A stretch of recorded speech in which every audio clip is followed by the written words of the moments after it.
पूजा सामग्री को नदी में बहाना, यमुना में बहाना कितना सही है, कितना नहीं, इसका विकल्प क्या हो सकता है?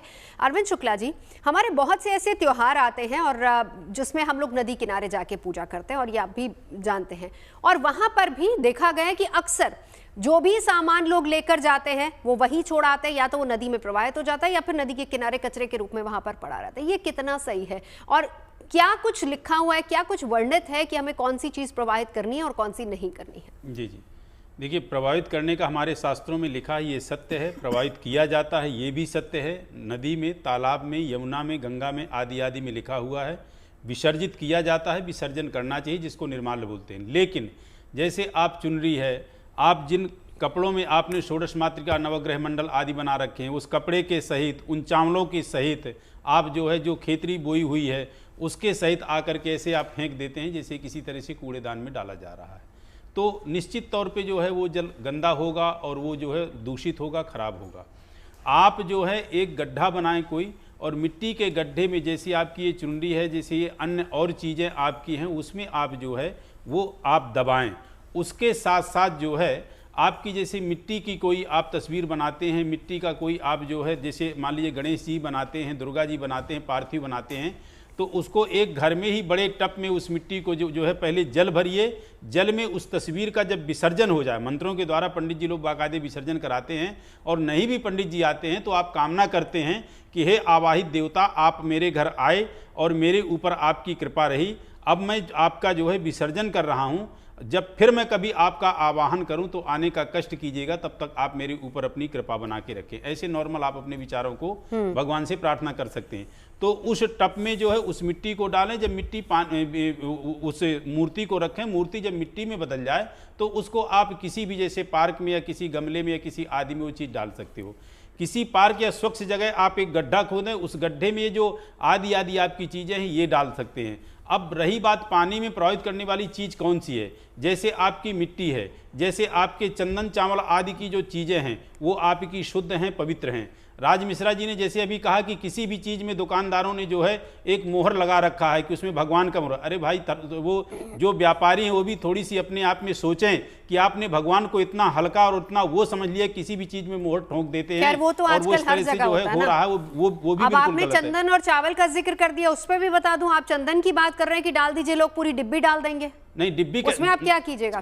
यहाँ निर्माल्य की बात हो रही है। जो चीज चढ़ी है, चंदन है, चावल है, वो आप डाल सकते हैं क्योंकि वो निर्माल्य है। हाँ। और मिट्टी की जो बात है वो भी शुद्ध है और पवित्र है। बाकी डिब्बी की बात यहाँ नहीं हो रही। डिब्बी यदि डाल रहे हैं तो मूर्ख हैं, उनको इस चीज का ज्ञान होना चाहिए। यही क्लैरिटी, इसी क्लैरिटी की जरूरत है अरविंद शुक्ला जी। हाँ, वो नहीं डालना चाहिए। हाँ।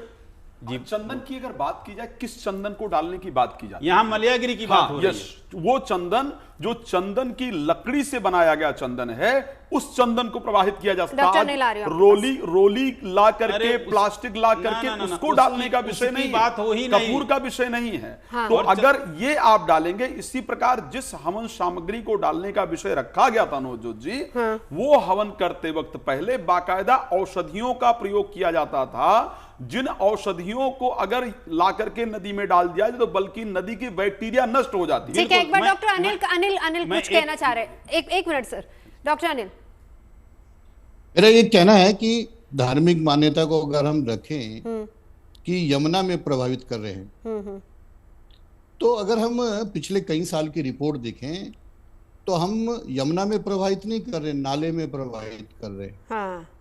साल के अंदर 10 महीने में, ये कई सालों की रिपोर्ट है। ठीक है। वजीराबाद ब्रिज के बाद डिजोल्व ऑक्सीजन 0 हो जाती है, नदी नहीं बचती, वो नाला है। कहना नहीं चाहिए, ये रिपोर्ट में दिखा रहा हूं आपको। और ये आज नहीं, सब बारिशों के दिनों में छोड़ के। तो क्या हम पूजन सामग्री नाले में डाल रहे हैं? वो नदी तो बची नहीं है, तो हमें तो ज्यादा पाप लगेगा। बिल्कुल। आप रिपोर्ट देखिए जो हम टेस्ट करते हैं, ठीक है, सिर्फ वजीराबाद तक डिजोल्व ऑक्सीजन है। जब ऑक्सीजन नहीं, मृत प्राय हो गया, नाला हो गया। हम मानते हैं ऑक्सीजन ही नहीं, मर गई है। ठीक है, कहना नहीं चाहिए बिल्कुल इस बात को। नहीं, ये है सर, फैक्ट है। हम नाले में डाल रहे हैं। हाँ सर, इसका जिक्र नहीं करेंगे तो फिर साफ कैसी होगी? हाँ राज, नाले में डाल रहे हैं हम, तो ये भी हमें सोचना चाहिए। मैं एक बात बताना चाहता हूँ। जिस सामग्री के विसर्जन की हम लोग बार बार चर्चा कर रहे थे, पूजन के 3 पार्ट होते हैं, प्रथम पूजा, मध्यम पूजा और उत्तर पूजा। ठीक है। उत्तर पूजा में बाकायदा नदियों को स्वच्छ करने का विधान था। हाँ। जिस सामग्री को नदियों में डाला जाता था वो सामग्री ही इस प्रकार तैयार की जाती थी कि उससे जो नदी के कीटाणु हैं वो भी नष्ट हो जाए। हाँ, शुक्ला जी। नहीं, नष्ट हो, नुकसान नहीं, और नदी को साफ किया जाए, नदी को गंदा करने का विधान नहीं था। आज जो आप सामग्री डाल रहे हैं उससे नदी गंदी हो रही है, अपवित्र भी हो रही है। जी, मैं देखिए जो राज मिश्रा जी ने कह रहा है कि किन चीज़ों को डालना चाहिए था, मैं उनका थोड़ा सा नाम लेकर के बता दूं कि क्या क्या चीज़ें हैं। वो लोगों को शायद इस विषय में नहीं पता होगा, लेकिन जो भी पंडित हैं, ब्राह्मण हैं, जो धर्माचार है, उनको पता होगा।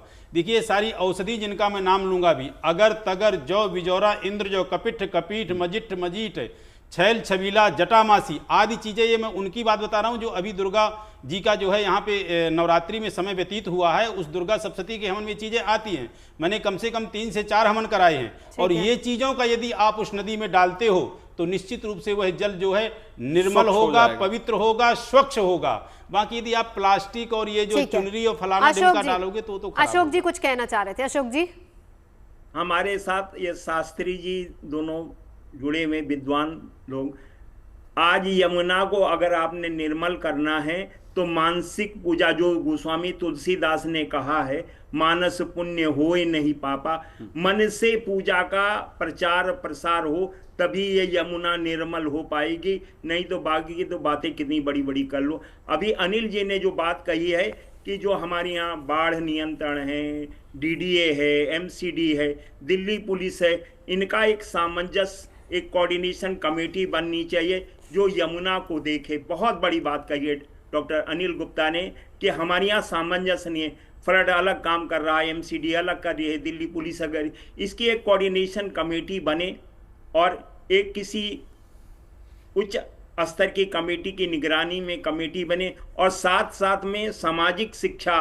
धार्मिक शिक्षा, जल की शिक्षा सबको दी जाए। इसके लिए जन जागरण करना, जैसे भगीरथी ने तपस्या करी थी, आज यमुना के लिए तपस्या की जरूरत है, और आचरण से सेवा की। बहुत बड़ी बात कही है डॉक्टर साहब ने।